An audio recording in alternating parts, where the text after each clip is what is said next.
نحمده ونصلی علی رسولہ الکریم، اما بعد۔ میرے محترم بھائیوں، اللہ تعالیٰ نے یہ دنیا کی زندگی ہماری اپنی بندگی کے لیے بنائی ہے۔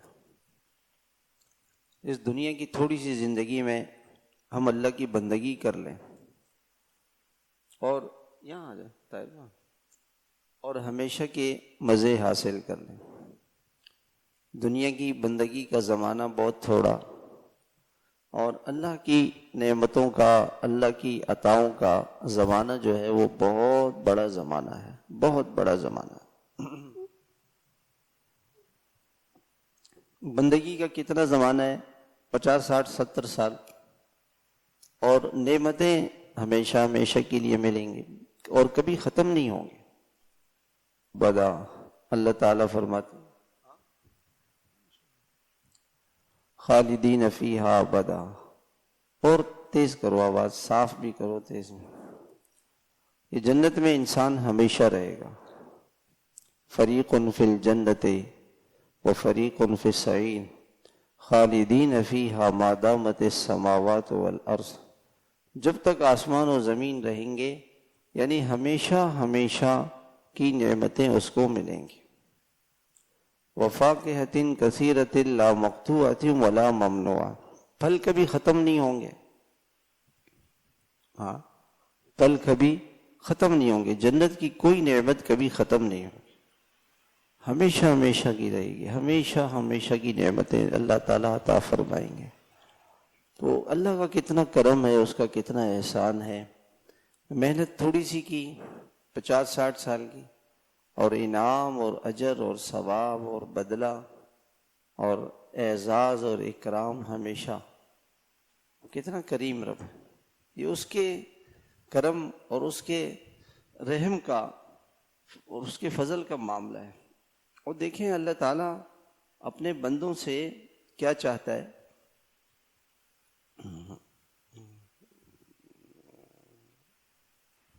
چلو دیکھتے ہیں، ٹھیک ہے، السلام علیکم۔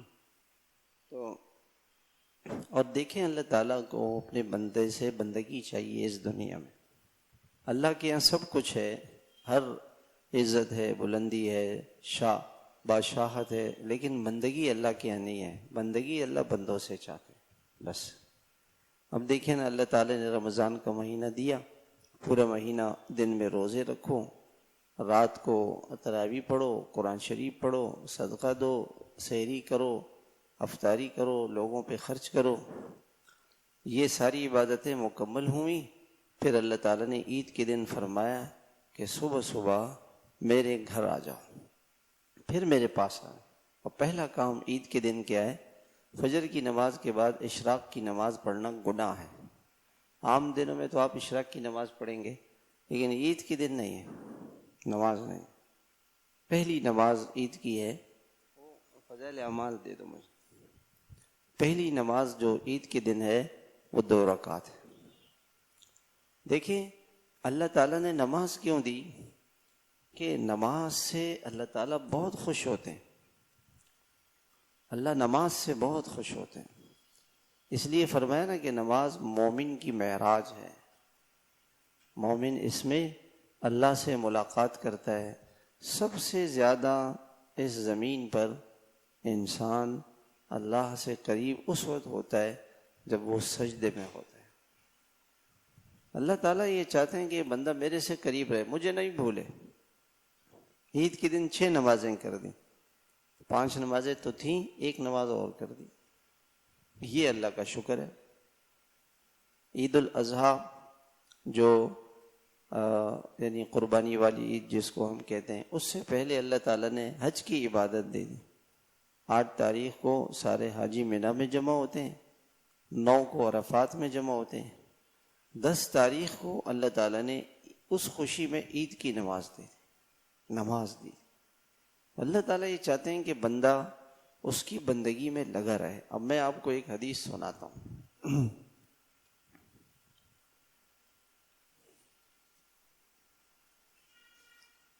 اس حدیث سے آپ کو اندازہ ہو جائے گا کہ یہ جو عید کی عید کا دن ہے یہ کتنا بڑا زبردست ہے. وعن ابن عباس رضی اللہ عنہما انہ سمع رسول اللہ صلی اللہ علیہ وسلم یقول ان الجنة لتبخر وتزین من الحول الى الحول لدخول شہر رمضان، کہ پورے سال جنت کو خوشبوؤں کی دھونی دی جاتی ہے اور اس کو اللہ تعالیٰ خوبصورت بناتے رہتے ہیں. پورے سال اس کے ڈیزائننگ اور اس میں جو ہے نا رنگ روغن اور اس کو خوبصورت بنایا جاتا ہے جنت میں پورے سال. یہ رمضان کے مہینے کے لیے، صرف رمضان کے لیے. دیکھیں اللہ تعالیٰ کتنا، یعنی بندہ کیا کرتا ہے، تھوڑا سا دن میں بھوکا پیاسا رہا، رات کو تھوڑا سا تراویح میں تھک گیا، بس اتنی سی بات ہے. اور اللہ تعالیٰ نے اس کے لیے جنت کیسے تیار کرتے ہیں، پورے سال آراستہ کرتے ہیں.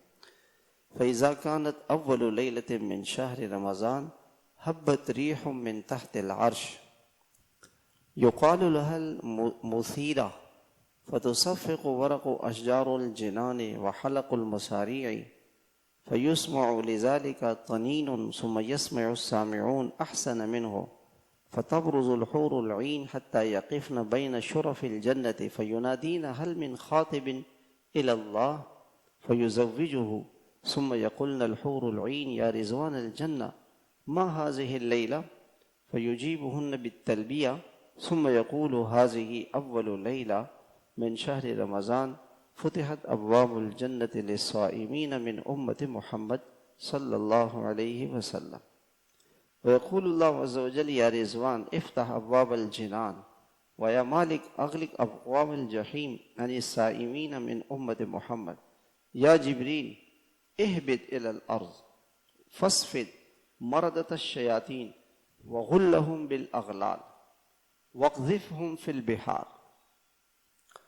جب رمضان المبارک کی پہلی رات ہوتی ہے تو عرش کے نیچے سے ایک ہوا چلتی ہے جس کا نام مثیرہ ہے، جس کے جھونکوں سے جنت کے درختوں کے پتے اور کواڑوں کے حلقے، جو کنڈے ہوتے ہیں نا دروازوں میں جو کنڈے لگے تھے، یہ ہوا سے بجنے لگتے ہیں اور ایسی خوبصورت اور سریلی آواز ان پتوں کی. جنت میں ہمیشہ میوزک چلتی رہے گی، جنت کے پتے ایسے آپس میں ٹکرائیں گے اور ان سے ایسی حسین و جمیل میوزک بجے گی جو انسان اس کا تصور نہیں کر سکتا. اللہ تعالیٰ ہمیشہ اس کو میوزک سنائیں گے، لیکن جنت میں، دنیا میں اللہ کی نافرمانی ہے اس کو نہ سنیں. انتہائی خوبصورت آواز، سننے والوں نے کبھی ایسی آواز نہیں سنی ہوگی. پھر جب وہ آواز جنت میں، وہ جو نغموں کی آواز اور سریلی آواز گونجے گی تو جنت کی حوریں بالا خانوں میں آ جائیں گی، جو گیرلی ہے نا مکان کے باہر، اس میں آ جائیں گی اور آ کے کھڑے ہو کے کہیں گی کہ کوئی ہے اللہ کی بارگاہ میں ہم سے منگنی کرنے والا، کہ اللہ ہماری منگنی ہوگی کسی سے، اللہ تعالیٰ ہمیں اس سے جوڑ دے. یہ وہ حوریں یہ کہتی ہیں. پھر وہ جنت کے چوکیدار رضوان سے پوچھتی ہیں یہ کیا ہوا آج؟ وہ کہتا ہے کہ آج رمضان مبارک کی پہلی رات ہے. جنت کے دروازے محمد صلی اللہ علیہ وسلم کی امت کے لیے کھول دیے گئے. پھر اللہ تعالیٰ فرماتے ہیں کہ رضوان جنت کے دروازے کھول دے، اور مالک، یہ جہنم کے داروغے کا نام ہے، چوکیدار کا، کہ جہنم کے دروازے بند کر دے. پھر جبریل کو اللہ تعالیٰ فرماتے ہیں کہ جاؤ سرکش شیاطین کو قید کر دو، ان کے گلوں میں توق ڈال کر دریا میں پھینک دو تاکہ محمد صلی اللہ علیہ وسلم کی امت کے روزوں کو خراب نہ کریں. نبی کریم صلی اللہ علیہ وسلم فرماتے ہیں کہ ہر رات میں ایک اعلان کرنے والا اعلان کرتا ہے کہ کوئی مانگنے والا ہے کہ میں اسے عطا کروں، کوئی توبہ کرنے والا ہے کہ میں اس کی توبہ قبول کروں، کوئی مغفرت چاہنے والا ہے کہ میں اس کی مغفرت کروں۔ کون ہے جو غنی کو رزق دے، قرض دے، جو غنی کو قرض دے، ایسا غنی جو نادار نہیں اور پورا پورا ادا کرنے والا ہے، کبھی کوئی کمی نہیں کرتا۔ یہ ساری رات اللہ کی عطائیں اور اللہ کی رحمتیں کہ کوئی توبہ کرنے والا ہے، کوئی مانگنے والا ہے، کوئی مغفرت کرنے والا ہے، کوئی ہے جو اللہ کے نام پہ خرچ کرے اور اللہ اس کو پورا پورا بدلہ دے۔ اب رات میں اللہ کی طرف سے اعلان ہو رہا ہے اور ہم لوگ کہاں جا رہے ہیں؟ ہم بازاروں میں، مارکیٹیں، شیطان ایسی۔ دیکھو میں آپ سے ایک سوال کرتا ہوں، رمضان میں مارکیٹوں میں دن میں رش ہوتا ہے، رات میں؟ پتہ ہے اس کو، پتہ ہے کہ رات کو خدا کی رحمت برسے گی، میں کیسے ان کو اللہ کی رحمت سے محروم کر کے جہنم پہنچا دوں۔ اس نے تو کہا ہوا، تو وہ مسجدوں میں نہیں آنے دیتا، تھوڑے سے لوگ مسجد میں اور بازار ایسے بھرے پڑے۔ پھر اللہ جل شانہ ہر افطار کے وقت 10 لاکھ آدمیوں کو جہنم سے نجات عطا فرماتے ہیں۔ جب رمضان المبارک کا آخری دن ہوتا ہے، جیسے آج تھا، یکم رمضان سے آج تک جس قدر لوگ جہنم سے آزاد کیے گئے تھے، ان کے برابر ایک دن میں آزاد فرماتے ہیں۔ پھر اس کے بعد جب عید کی صبح ہوتی ہے تو اللہ تعالی جبریل امین اللہ تعالی کی طرف سے جب عید الفطر کی رات ہوتی ہے، اس رات کا نام آسمانوں پر لیلۃ الجائزہ ہے، انعام کی رات ہے۔ اب آپ بتائیں کہ باقی راتوں میں زیادہ رش ہوتا ہے یا عید کی رات میں؟ عید کی رات۔ اللہ تعالیٰ فرمانا چاہتے ہیں، ویسے کوئی مالک ہو، وہ مالک کہے جی عید کی رات کو آ جاؤ، ہم آپ کو چیک دیں گے، پورے مہینے کی تنخواہ بھی دے دیں گے اور اس کے ساتھ آپ کو مزید بھی انعام دیں گے، اور وہ نالائق ملازم جو ہے وہ بازار چلا جائے۔ ہمارا یہ حال ہے۔ اللہ تعالیٰ اس رات میں اعلان فرماتے ہیں کہ یہ انعام کی رات ہے۔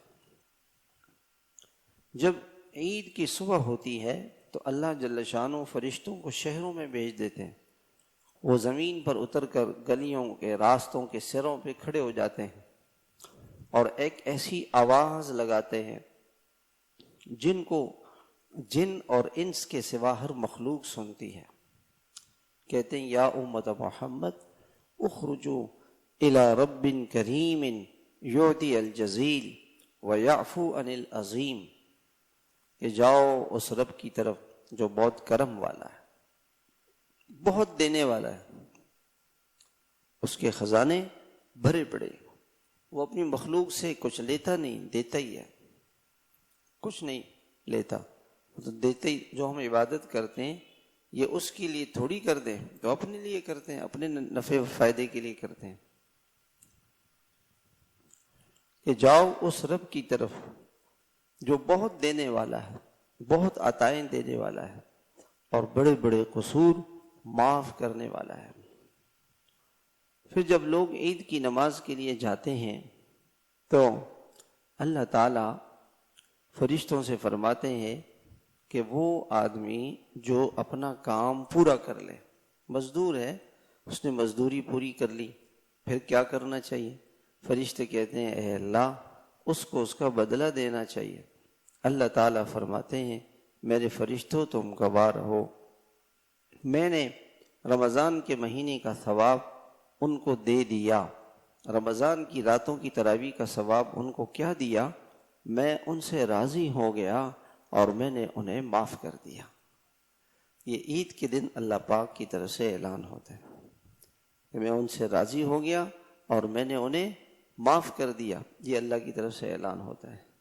اور پھر اللہ تعالیٰ فرماتے ہیں یا عبادی، اے میرے، یہ تو فرشتوں سے کہتے ہیں کہ جاؤ میں نے ان کو معاف کر دیا، ان کی مغفرت کر دی، اور اپنے بندوں سے ارشاد فرماتے ہیں اے میرے بندو مجھ سے مانگو، میری عزت کی قسم میرے جلال کی قسم، آج جو کچھ تم مجھ سے مانگو گے اپنی آخرت کے لیے یا دنیا کے لیے، میں ضرور تمہیں، اگر اس میں تمہارے لیے خیر ہوگی تو میں تمہیں ضرور وہ چیز دے دوں گا۔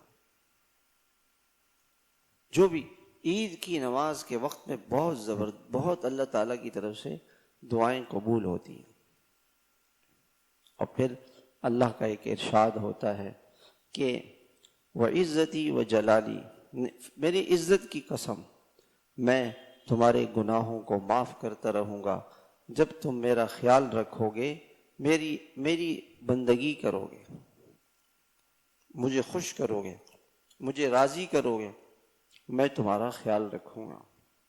اور میری عزت کی قسم اور میرے جلال کی قسم، میں تمہارے گناہوں کو چھپاتا رہوں گا، میں کافروں اور مجرموں کے سامنے تمہیں رسوا نہیں کروں گا، اور میں تم سے راضی ہو گیا، میں تم سے خوش ہو گیا، تم اس حال میں واپس جاؤ کہ میں نے تمہارے سارے گناہ معاف کر دیا۔ تو فرشتے بہت خوش ہوتے ہیں اس بات پر کہ جو اللہ اپنے بندوں کو عطاؤں میں سے دیتا ہے، جو اللہ تعالیٰ ثواب دیتے ہیں، فرشتے اس پر بہت زیادہ خوش ہو جاتے ہیں۔ اللہ کتنے کریم رب ہے، اللہ کے ہاں تو عطا ہی عطا ہے، کرم ہی کرم ہے، رحم ہی رحم ہے، فضل ہی فضل ہے، احسان ہی احسان ہے، عطا ہی عطا ہے، رحمت ہی رحمت۔ ہر انسان سوچے کہ اللہ تعالیٰ نے ہمیں کتنی نعمتوں سے نوازا ہے، گن بھی نہیں سکتا انسان، بے شمار بے پناہ نعمتیں رحمتیں اس مالک اور کریم رب کی طرف سے انعامات دیے ہوئے ہیں۔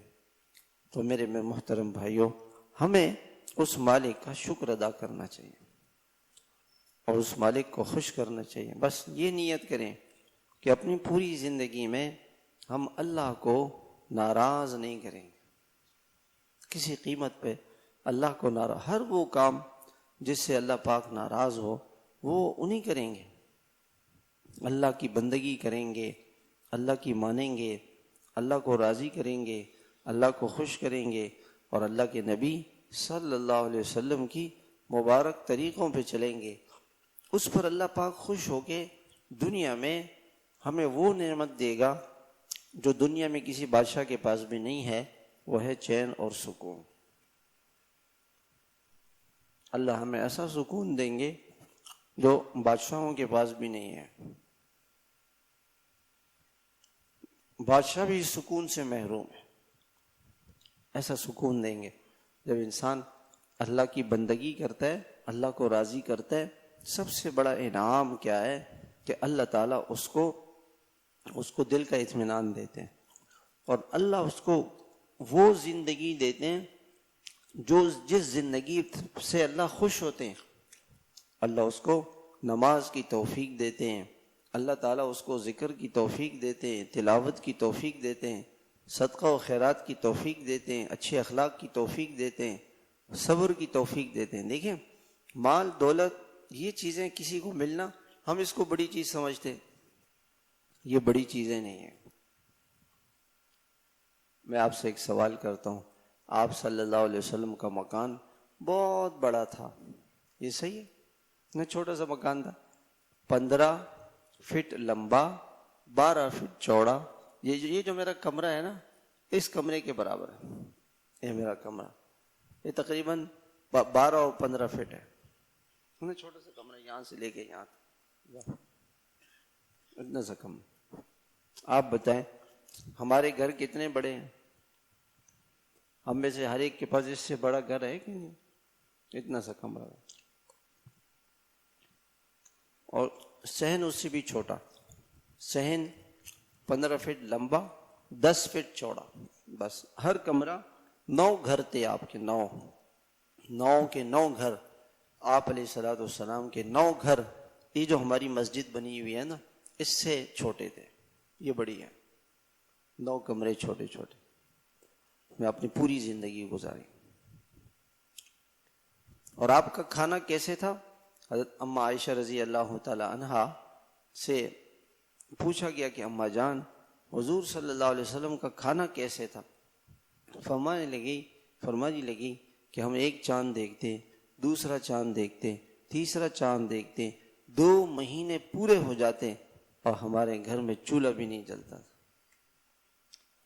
کہ اما جان آپ کیا کھاتی تھیں؟ کہ پانی اور کھجور۔ ہاں، اگر کوئی پڑوسی دودھ بیچ لیتا تھا، پڑوسیوں کی یہاں بکریاں تھیں، ان کا دودھ آ جاتا تو دودھ پی لیتے، پانی، کھجور اور دودھ کبھی مل گیا بس۔ کتنے مہینے اس پہ گزارا کیا؟ 2 مہینے ایسے۔ اب آپ بتائیں ہمیں اللہ نے کتنا دیا ہوا، کتنا دیا ہوا؟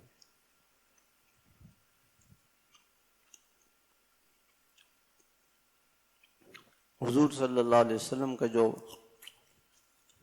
کمرہ تھا اس میں 3 قبریں بنی، ایک حضور صلی اللہ علیہ وسلم کی، ایک حضرت ابوبکر کی اور ایک حضرت عمر کی، اور ایک چوتھے قبر کی جگہ خالی ہے جس پہ حضرت عیسیٰ علیہ السلام دفن کیے جائیں گے، نہ چھوٹا سا کمرہ۔ حضرت عائشہ رضی اللہ تعالیٰ عنہ سے کسی نے کہا کہ اما جان حضور صلی اللہ علیہ وسلم کی زندگی کی آخری رات کیسی تھی؟ فرمایا کہ بیٹا آخری رات میں آپ کی گھر میں چراغ نہیں جلا۔ پہلے زمانے میں لوگ وہ ایک چھوٹا سا لیمپ ہوتا تھا، اس کے اندر ہم نے بچپن میں دیکھا تیل ڈالتے تھے، سرسوں کا، زیتون کا، اور اس میں ایک بتی لگاتے تھے، تو اس بتی جیسے موم بتی ہوتی ہے ایسی اس میں بتی ہوتی تھی، وہ تیل سے وہ جلتی رہتی تھی۔ کہ بیٹا پوری رات حضور کے گھر میں لائٹ نہیں تھی۔ اچھا اما جان اتنا تیل بھی نہیں تھا؟ فرمایا کہ اگر تیل ہوتا نا تو ہم اس کو پی نہ لیتے، ہمیں فاقہ بھی تھا۔ 10 سال آپ نے مدینے میں گزارے، مدینہ منورہ میں 9 سال تک مسجد نبوی میں چراغ نہیں تھا، لائٹ نہیں تھی، بجلی نہیں تھی، پنکھا نہیں تھا۔ آج کوئی سعودی عرب میں جائے اور 1 گھنٹہ بغیر بجلی کے گزار لے، کیونکہ سخت گرمی ہوتی، ہر وقت اے سی چل رہا ہوتا ہے۔ 9 سال۔ ایک صحابی تھا تمیم داری، یہ بہت بڑے سردار تھے، بڑے آدمی تھے، وہ تشریف لائے، انہوں نے مسجد میں چراغ جلا دیا۔ جب حضور صلی اللہ علیہ وسلم رات کو عشاء کی نماز کے لیے آئے تو دیکھا کہ مسجد میں چراغ جل رہا ہے۔ کبھی کس نے جلایا؟ کہ تمیم داری نے۔ آپ علیہ السلام نے بہت دعائیں دی، کہا تمیم اگر میری بیٹی ہوتی میں آپ کے نکاح میں دے دیتا۔ 9 سال تک اس مسجد میں بجلی نہیں، پنکھا نہیں، اس میں لائٹ نہیں۔ تو دنیا کی چیزیں مل جانا یہ کوئی بڑی چیز نہیں ہے۔ اللہ کے یہاں بڑی چیز کیا ہے؟ وہ زندگی، جس زندگی سے اللہ کو پیار ہے، وہ اللہ کے احکامات والی زندگی، اللہ کے دین پہ چلنے والی زندگی، وہ حلال کمانے والی زندگی، وہ حرام سے بچنے والی زندگی، وہ حیا اور پردے والی زندگی، وہ بے پردگی اور بے حیائی سے بچنے والی زندگی، وہ زندگی۔ آج ایک عورت اگر بے پردہ ہو کے گھر سے نکلتی ہے نا، بے پردہ ہو کے، تو وہ اپنے حیا اور حسن کو بیچ کے کروڑوں برس کی جہنم خرید رہی ہے۔ یہ خلاصہ ہے۔ ایک عورت گھر سے نکلی بے پردہ ہو کے، اسکول گئی، کالج گئی، یونیورسٹی گئی، کسی کوچنگ گئی، کسی آفس میں گئی، بغیر پردے کے، سر پہ دوپٹہ نہیں، چہرے کو چھپایا ہوا نہیں، جسم کھلا ہوا ہے، اس نے اپنے حسن اور حیا کو بیچ کر کروڑوں برس کی جہنم خریدی ہے، اور اس بیچاری کو پتہ نہیں، اس کو تو نہیں پتہ۔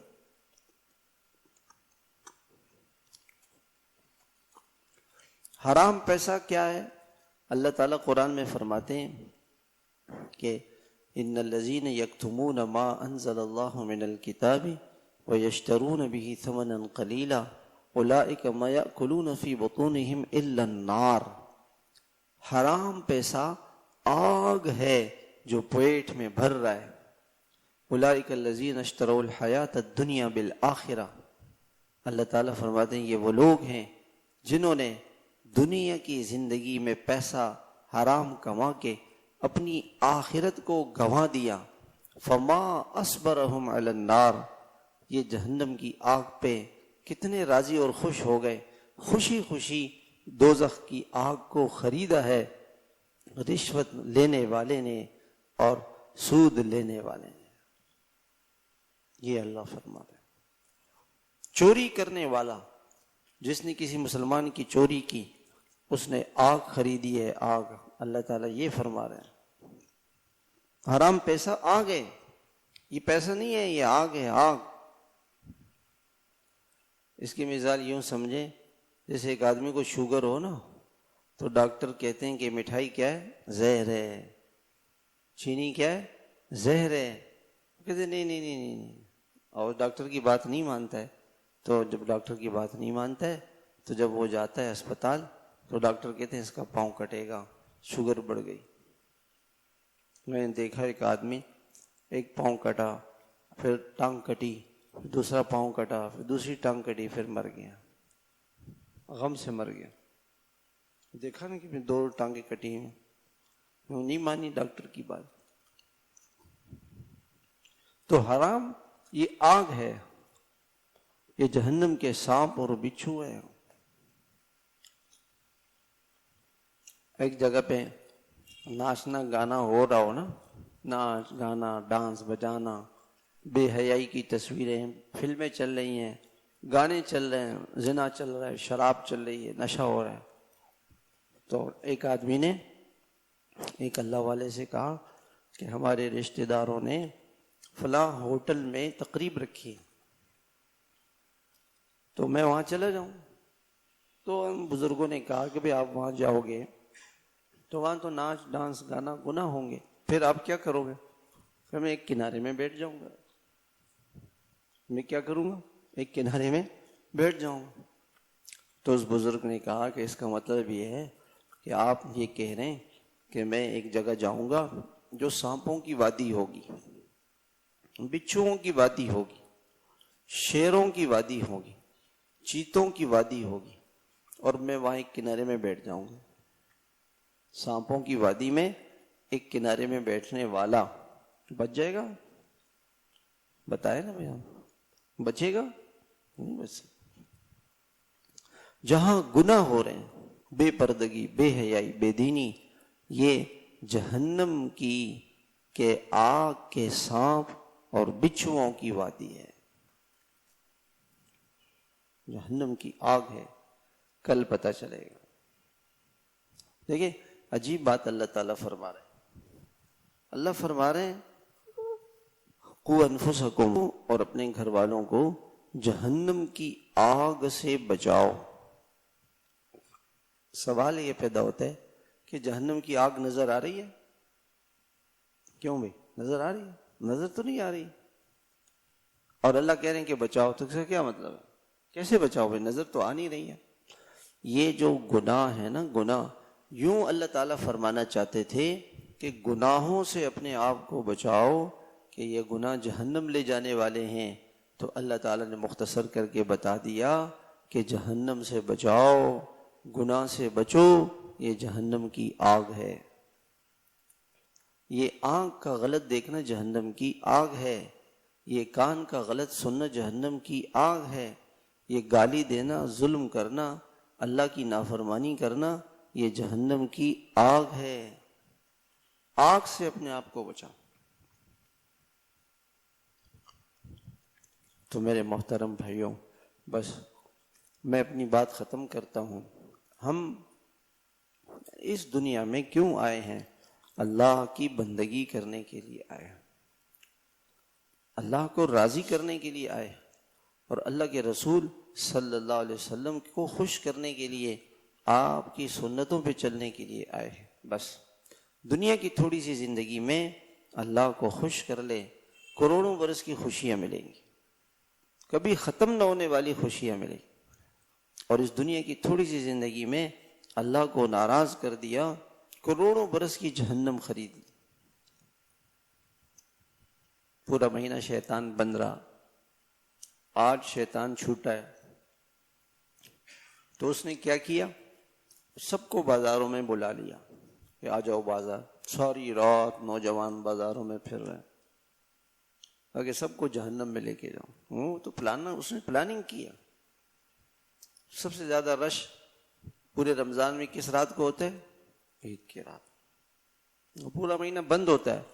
وہ بند ہو کے جب بند ہوتے ہیں پلاننگ کرتا رہتا ہے نا, عید کی رات آئے گی نا سب کو بازاروں میں لے جاؤں.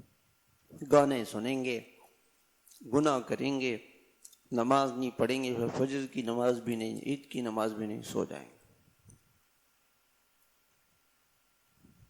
وہ تو دشمن ہے ہمارا. چند دنوں کی بات ہے میرے بھائیوں, پھر ہمیشہ کے لیے ہم اس دنیا سے چلے جائیں گے. کبھی ہماری واپسی نہیں ہوگی. جو نیک عمل کیا ہوگا وہ کام آئے گا, جو گناہ کیے ہوں گے اس کی سزا ملے گی. اس لیے اللہ کی رحمت متوجہ ہے. آج کی رات میں اللہ سے مانگیں کہ اللہ ہمیں اپنے خزانوں سے ہر نعمت عطا فرما, ہر خوشی عطا فرما, دنیا اور آخرت کی ساری خوشیاں عطا فرما. اور دنیا اور آخرت کی ساری خوشی کب کس کو ملے گی؟ جو اللہ کو راضی کرے گا. اس شخص کی زندگی جنت بنا دیں گے جو شخص اللہ کو خوش کرے گا. سارے دنیا کے انسان مل کے اس کو نقصان نہیں پہنچا سکیں گے. تو کوشش کریں گے انشاءاللہ. اور میں اکثر یہ بات عرض کرتا رہا کہ بھائی مسجد کا اہتمام کریں, اپنا جوڑ مسجد سے رکھیں. کوئی نماز نہیں چھوڑے. نیت کرتے ہیں ساری نمازیں کہاں پڑھیں گے؟ مسجد. اللہ کے دین کو سیکھیں, قرآن کو سیکھیں. حضور کی جو نوجوان ہیں وہ وقت فارغ کریں. 1 گھنٹہ دن میں زندگی میں روزانہ 1 گھنٹہ. ہفتہ اتوار کو وقت فارغ کریں. ہمارے ہاں اتوار کے دن کلاسیں ہوتی ہیں سیرت کی, تو اس میں آئیں, دین سیکھیں. ہفتے میں 1 گھنٹہ 2 گھنٹے کیا مشکل ہے. علماء کی صحبت میں بیٹھیں. یہاں پیر کے دن ہمارا بیان ہوتا ہے عشاء کے بعد, اس میں بیٹھ جائے گا. جمعے کے دن بیان ہوتا ہے 12:30 سے 1 بجے تک, اس میں بیٹھ جائے. ہفتے میں 1-2 گھنٹے کسی نیک محفل میں بیٹھ جائیں, ہم اللہ سے قریب ہو جائیں گے. اور اللہ نے دعوت و تبلیغ کا کام دیا ہے, نیک لوگ ہیں, ان کے ساتھ اٹھنا بیٹھنا رکھیں, دین کی باتیں سنیں. اللہ پاک اس کی برکت سے دین ہماری زندگیوں میں لے کر آئیں. تو کوشش کریں گے انشاءاللہ. بس ابھی